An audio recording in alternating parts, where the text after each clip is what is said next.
Bonsoir à tous. Dans les titres de l'actualité ce soir, deuxième mi-temps du match en cours opposant la Sierra Leone au Bénin à Conakry après les histoires de tests de Covid contestés à Freetown en mars dernier, puis hier à Conakry.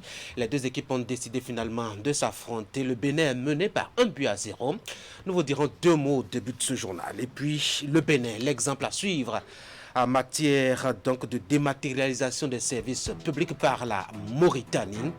Une délégation séjourne au Bénin et échange avec les autorités du Bénin donc sur les secrets de réussite de Cotonou, notamment dans le domaine de la douane, avec les multiples innovations et réformes promues ces derniers temps. On en parle dans cette session de l'information.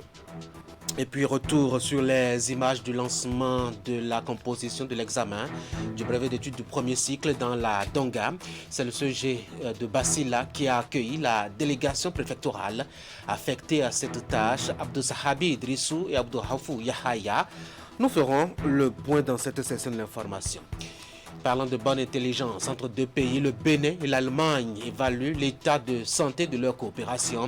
La 21e édition de négociations intergouvernementales ouverte à Cotonou réactualise un rendez-vous, mais aussi une amitié et un parcours.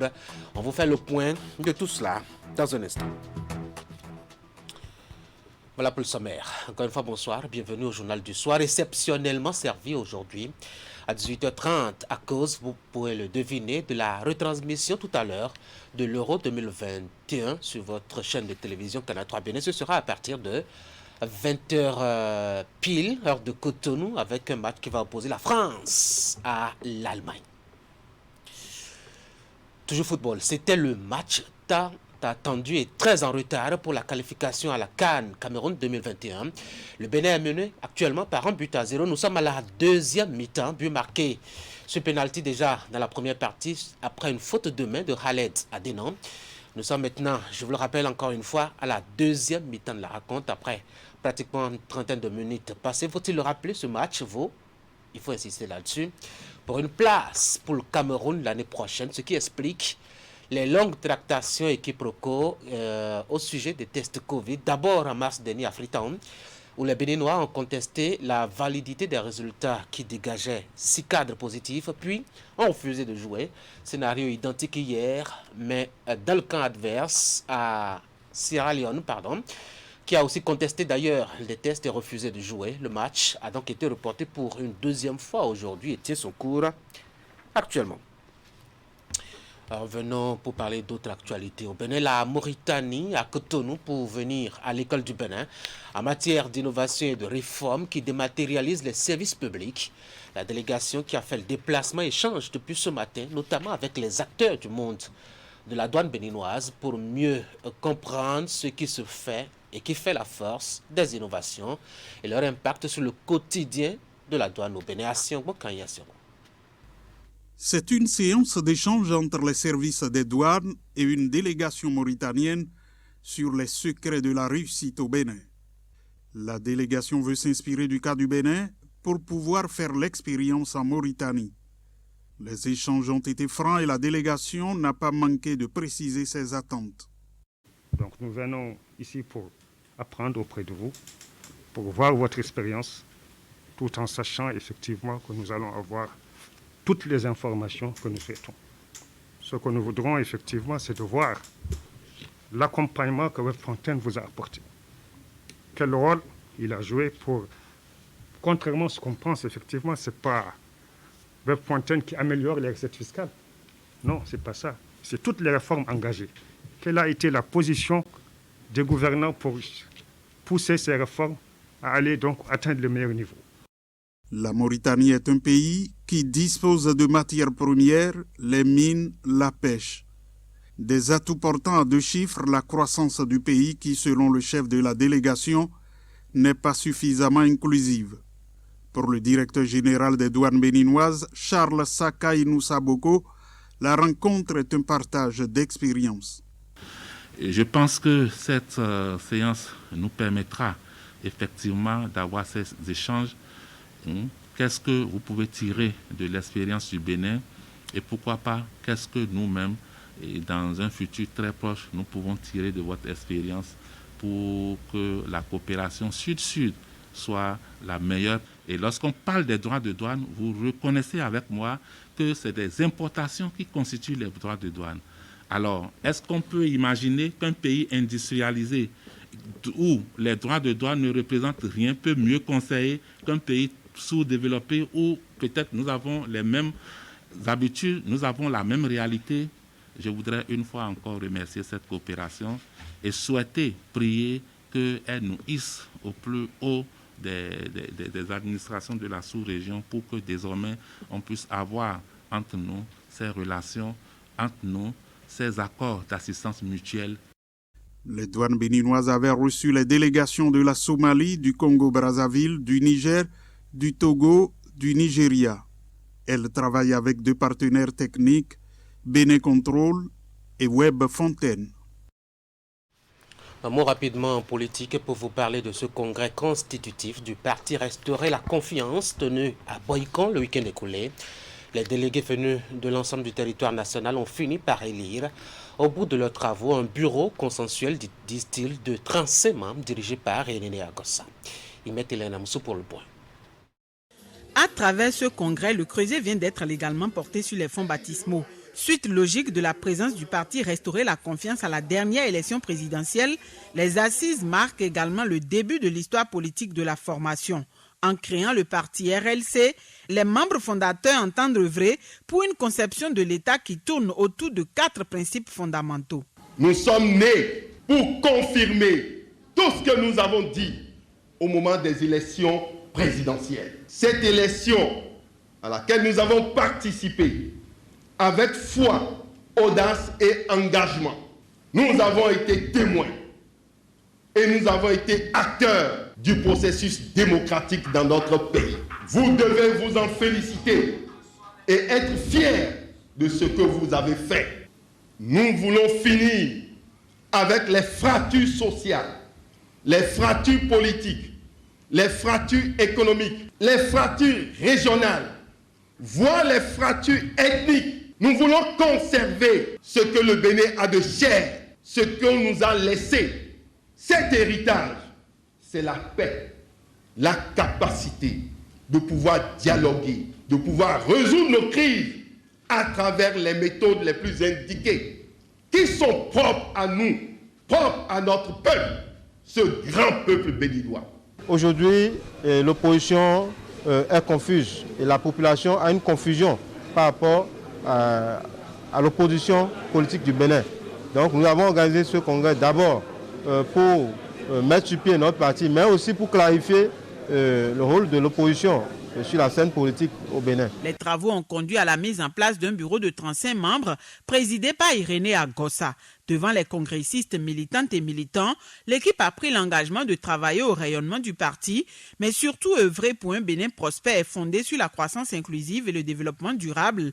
Un pays où bonne gouvernance, démocratie, respect des droits de l'homme, justice et l'état de droit sont des réalités tangibles et pas seulement des mots. L'État dont nous aspirons, nous, à travers notre pays, c'est un État qui aspire la confiance, qui vous donne une confiance, qui vous met en tant que citoyen, qui fait de vous des hommes fiers, de défendre à l'intérieur comme à l'extérieur du pays les couleurs nationales et dire « je suis béninois ».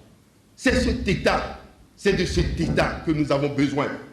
Et c'est cela que nous allons construire ensemble en restaurant la confiance. Pour le bureau politique du parti RLC qui se réclame de l'opposition, des assises s'imposent. Elles vont rassembler toutes les formations politiques du même bord politique que lui en vue d'une véritable clarification. Face à la promesse du chef de l'État de faire de ce quinquennat un deuxième mandat hautement social, René Agossa et les siens promettent rester vigilants et actifs en termes d'offres politiques alternatives. Maintenant, les séries de lancements officiels de l'examen du BEPC démarré hier sur l'ensemble du territoire national. Direction Basila, notamment le CEG de la ville, qui a abrité le lancement des épreuves au titre du département de la Donga. C'est le préfet qui a pris en main les choses par lui-même. Abdou Sahabi Idrissou pour le point. Des candidats à l'examen du brevet d'études du premier cycle BEPC session de juin 2021 se bousculant autour de ce dispositif de lavage des mains pour se conformer ainsi aux prescriptions sanitaires. Nous sommes ici au CEG Basila, centre de composition choisi pour donner le top des épreuves écrites de cet examen dans le département de la Donga. À l'intérieur, tout comme à l'extérieur des salles de classe, les mesures barrières pour contrer la propagation du Covid-19 sont perceptibles. Tout a bien démarré. Depuis l'entrée donc de la salle, le chef-centre a mis en œuvre un bon mécanisme de suivi du respect des mesures barrières contre Covid-19. C'est heureux. Et au niveau donc des salles, la distanciation physique a été respectée devant toutes les salles. Vous avez un dispositif donc de lave-mains et la DEC a mis à notre disposition suffisamment donc de masques. Vous allez dans les salles, effectivement, tous les candidats ont porté donc leur masque. L'organisation sans faille de cet examen préoccupe à plus d'un titre l'autorité préfectorale et les directeurs à charge de l'enseignement secondaire dans la Donga. Vous laissez les enfants donner le meilleur d'eux-mêmes, ce n'est pas vous qui les accompagnez. Là, votre accompagnement se situe au niveau de la distribution des feuilles, au niveau de j'ai besoin d'un intercalaire, j'ai besoin de ceci, j'ai besoin de cela. Des consignes pour gagner le pari de l'organisation du BEPC dans la Donga. Peu avant le lancement du dit examen, ces autorités ont dopé le moral des candidats. Gardez-vous serein, donc mangez à temps, dormez à temps et vérifiez vos instruments, vos documents avant de venir en salle. Je vous exhorte à ne pas vous jeter subitement sur les épreuves. Il faut réfléchir, prendre du temps avant de choisir l'épreuve. C'est à 8 heures très précises que les candidats sont entrés en possession de la première épreuve de la matinée, celle de la communication écrite pour une durée de 2 heures. Faut-il le souligner, 9 centres de composition sont ouverts dans ce département et accueillent 3462 candidats. Dans le zoo, le préfet s'est rendu au CEG Zapota pour le même exercice. Pour le compte de son territoire d'autorité, Firmin Couton avait à ses côtés les responsables en charge de l'enseignement secondaire et ceux impliqués dans l'organisation de cet examen au niveau donc du département. Imet Hélène Amoussou. Pour l'examen du brevet d'études du premier cycle session de juin 2021, ils sont 10 970 candidats à plancher dans le département du Zou. La composition dans l'ensemble des 17 centres de la région a officiellement été lancée ce lundi matin au CEG Zapota. Aux côtés du chef centre et des autres membres, l'autorité départementale de l'enseignement secondaire et celle préfectorale ont procédé d'abord à la vérification du matériel nécessaire, de l'état des emballages contenant les épreuves. Après ces vérifications d'usage et au son de la sirène à 8 heures, les premières épreuves ont été distribuées dans les 19 salles du centre. La première composition porte sur la communication écrite. Aujourd'hui, la nature est bien. Nos enfants sont venus. Nous avons lancé l'épreuve de communication écrite. Tout a commencé, les élèves composent et vous avez constaté que nous avons espoir. Au niveau du centre de composition de Zapota, nous avons 578 candidats cette année venus de plusieurs collèges de la commune contre 856 candidats pour l'année scolaire 2019-2020. Le lancement officiel qui se tient dans le centre du CEG Zapota vise à accompagner et soutenir les candidats selon le préfet. L'acte constitue le dernier d'une série organisée tout au long de l'année. Les efforts divers vont permettre d'obtenir à la fin du processus des résultats meilleurs. Le maire a pris les dispositions en collaboration avec une ONG de la place et on a commencé les TD très tôt dans tous les collèges de la commune afin de rehausser le résultat de cette année. Le centre de Zapota a été choisi pour 2 raisons fondamentales. La première est due au fait que l'année passée, quand on a fait le pourcentage, c'est cette commune qui a occupé la dernière place, ce 43%. Ce n'est pas que c'est aussi mauvais que ça, 43% d'admis. Contre peut-être 73% dans la commune de Boycon. Vous voyez ce que ça fait. La deuxième raison, c'est qu'au baccalauréat, c'est le CGE à Laché, toujours dans la même commune, qui a occupé la dernière place.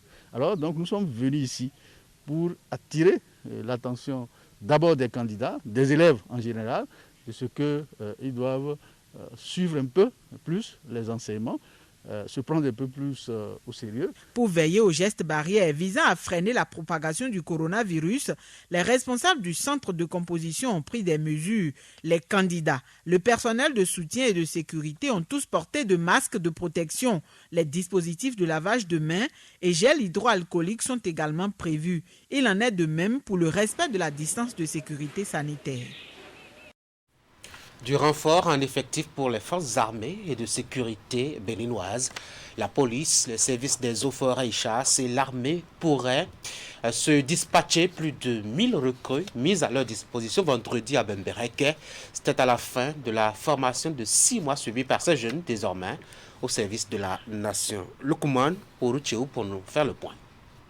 Après 22 semaines d'intense formation, les voilà métamorphosés en éléments de forces armées. 1100 recrues, dont 100 des eaux, forêts et chasses, 500 au profit de la police républicaine et 500 soldats affûtent les capacités opérationnelles pour mieux servir et défendre la patrie. La cérémonie de ce jour marque la fin de la formation commune de base et consacre la présentation au drapeau suivie de la remise de fourragères aux appelés de la classe 2020.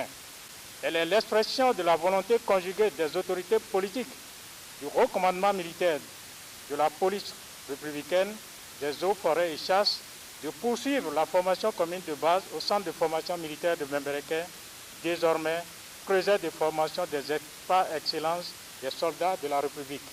Présentation au drapeau national, remise de fourragères et revue de troupes sont entre autres temps essentiels de cet événement qui a connu la présence du ministre de la Défense nationale, de celui de l'Intérieur et de la Sécurité publique, ainsi que de la directrice de cabinet du cadre de vie et des hauts gradés de l'armée béninoise, d'autres personnalités de la République et des parents des nouvelles recrues. Un moment solennel pour les autorités ministérielles. Tout ce que nous voyons, c'est grâce au président, parce que d'abord, la formation, vous avez vu comment ils sont habillés. Il faut les habiller, il faut les nourrir, il faut les former. Plusieurs milliards qui ont été éjectés. Nous avons sollicité de la part du président 2 mois de formation supplémentaire. Donc cette promotion est en train de faire 5 mois au lieu de faire 3. Donc, le président n'a pas hésité à nous accorder tous les moyens pour les 2 mois supplémentaires. Et nous voulons compter sur eux. Nous voulons compter sur eux et l'impression qu'ils nous ont donnée aujourd'hui nous rassure. Cela nous rassure. Nous pensons qu'ils sont à la hauteur. Et l'État leur donnera tout ce qu'il faut pour qu'ils puissent bien accomplir cette mission. Le chef d'état-major général des forces armées béninoises rassure de la relève dévouée à la tâche pour la défense de la nation et la sécurisation des personnes et des biens au Bénin. Ce que nous appelons défense et sécurité est une réalité. La relève est assurée et petit à petit, on renouvelle le personnel. À la suite de cette sortie officielle, avant d'être déployés dans les postes, les nouvelles recrues recevront des formations complémentaires dans les unités de commandement respectives.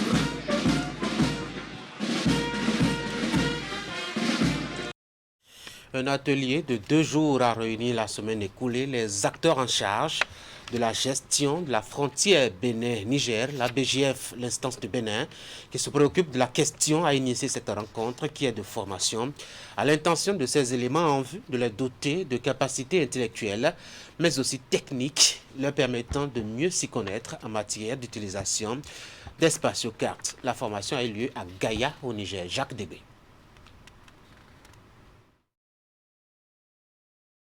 À la tête de cette délégation de la Commission nationale des frontières, Charles Baglo a foulé le sol de la localité de Ogamouin. Le directeur général de l'Agence béninoise de gestion intégrée des espaces frontaliers est arrivé dans ce village arraché avec souveraineté au Nigeria, s'imprégner des difficultés des populations.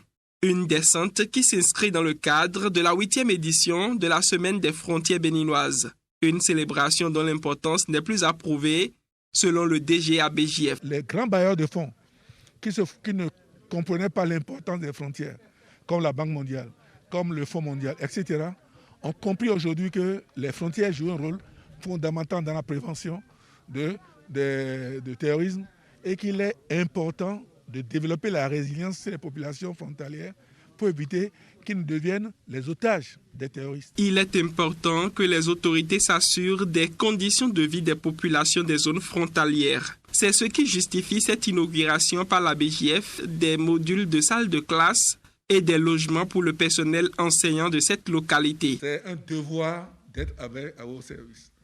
C'est pourquoi nous avons construit dans cette école, qui fait donc la 4e école dans le village, et nous avons dit, les maîtres souffraient, ils étaient dans des bâtiments incommodes, et des fois fuient pour retourner dormir à Sonon ou à Perere.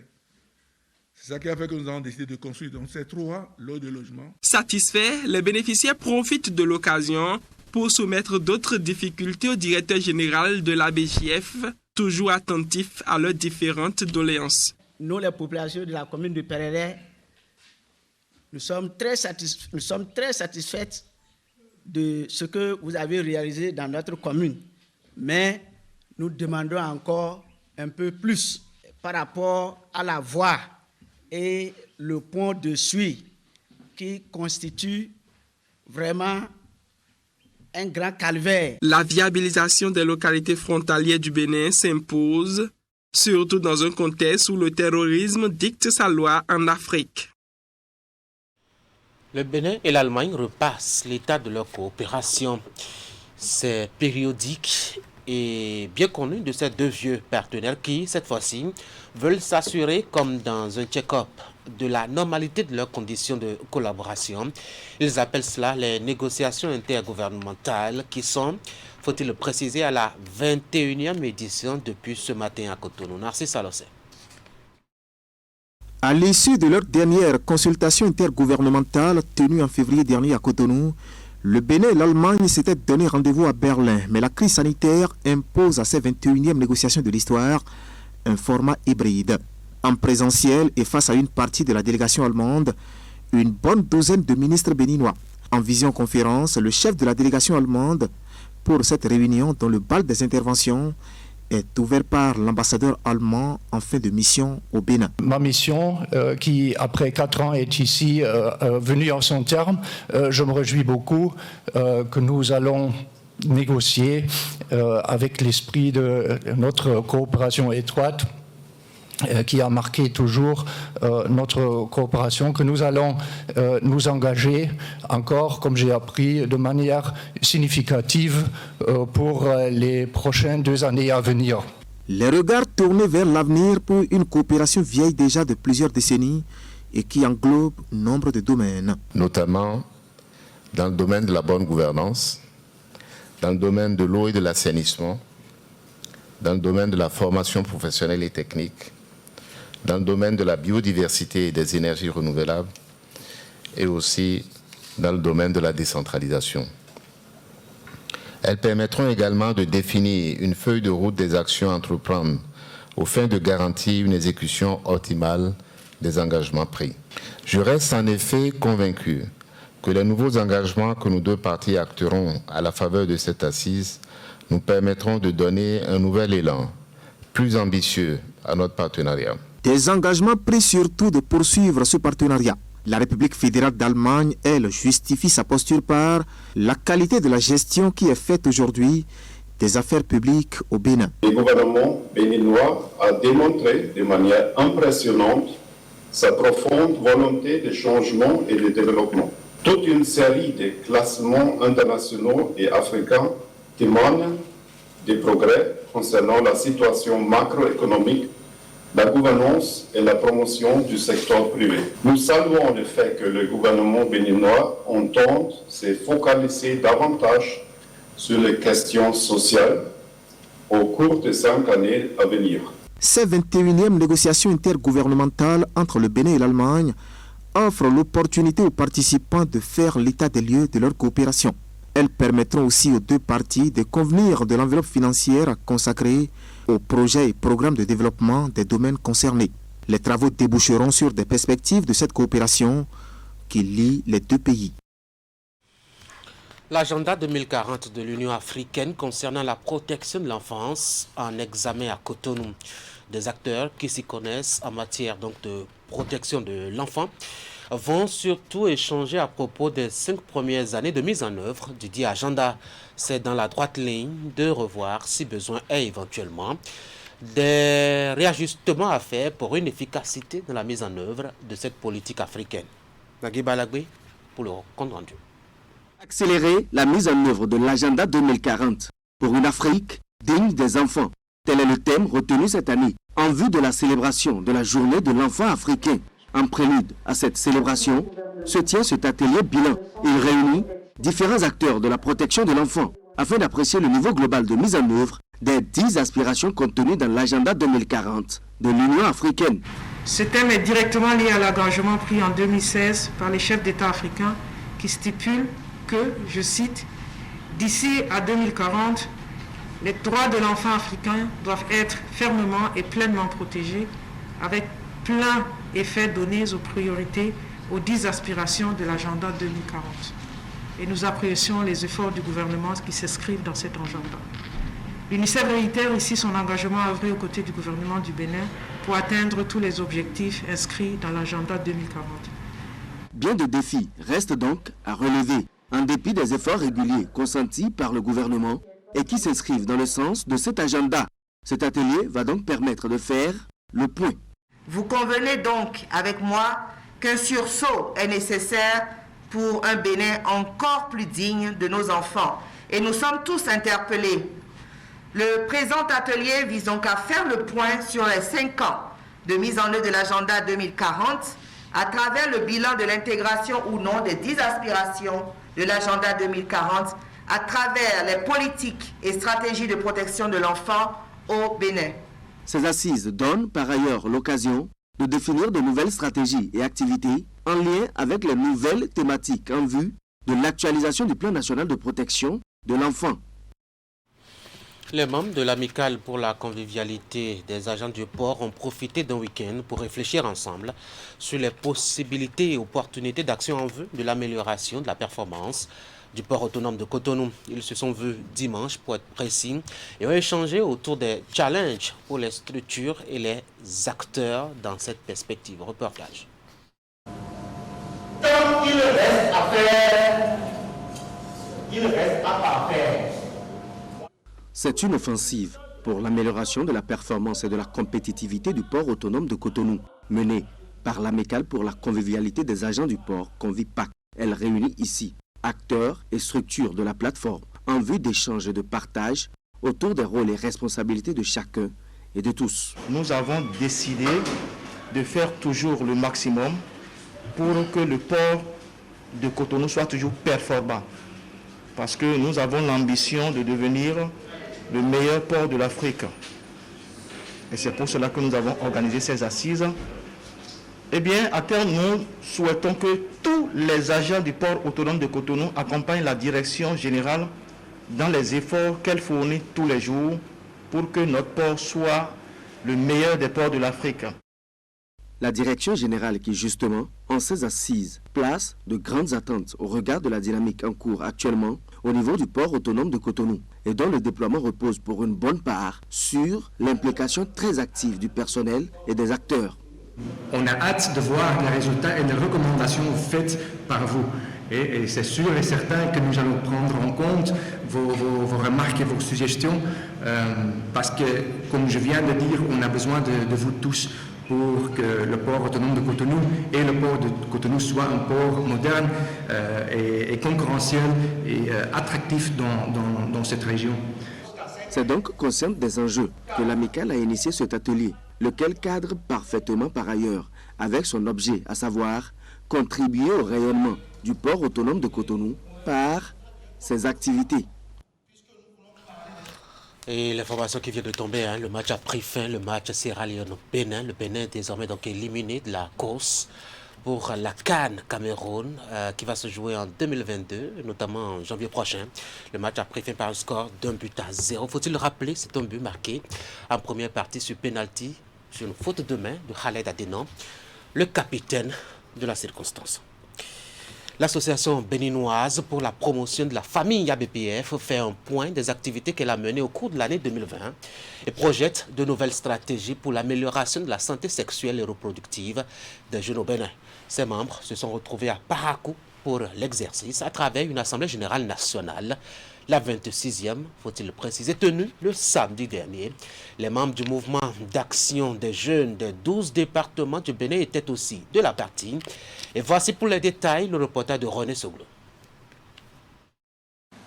C'est une tradition au niveau de l'association béninoise pour la promotion de la famille, ABPF. Passé au peigne fin, les résultats atteints lors d'un bilan annuel pour définir des stratégies susceptibles de favoriser l'amélioration des performances de l'association. C'est justement l'objectif de cette 26e Assemblée Générale Nationale de l'ABPF dans la région nord-est à Parakou. L'Assemblée Générale Nationale qui se tient ce jour répond au principe d'obligation de compte rendu permettant à tous les membres d'être au même niveau d'information sur la vie de l'organisation.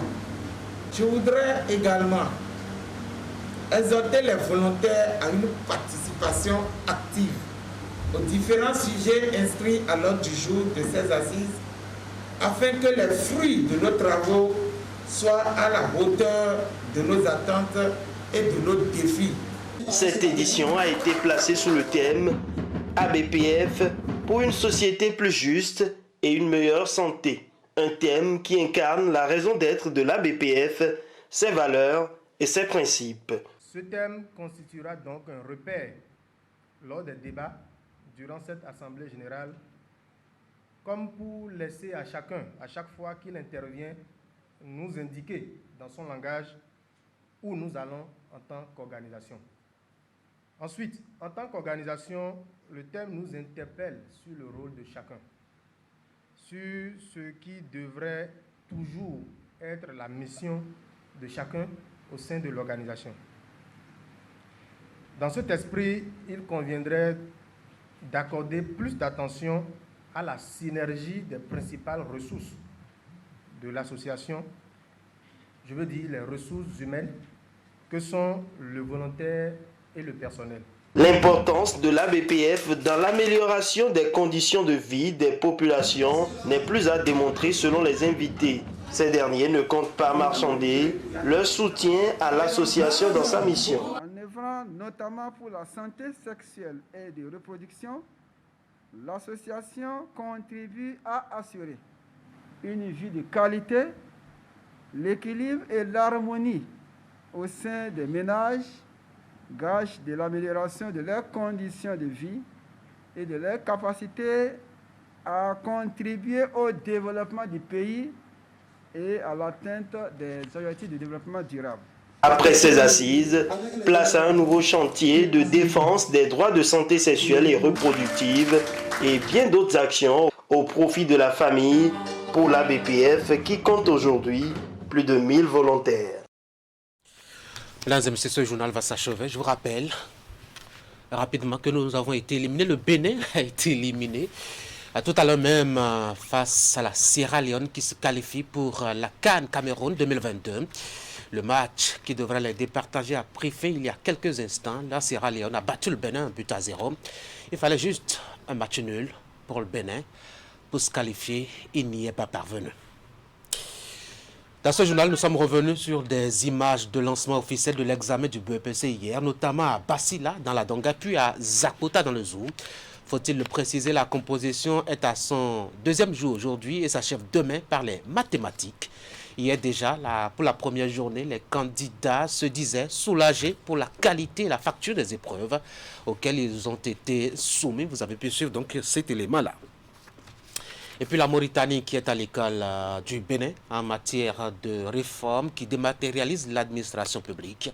Une délégation est venue à Cotonou et échange depuis ce matin avec les autorités douanières béninoises. C'est surtout le secteur qui les intéresse pour l'heure. On en a dit 2 mots. C'est donc la fin de ce journal. Merci de l'avoir suivi. Juste après moi, la diffusion de l'Euro 2021 avec un match assez intéressant tout à l'heure à partir de 20h de Cotonou.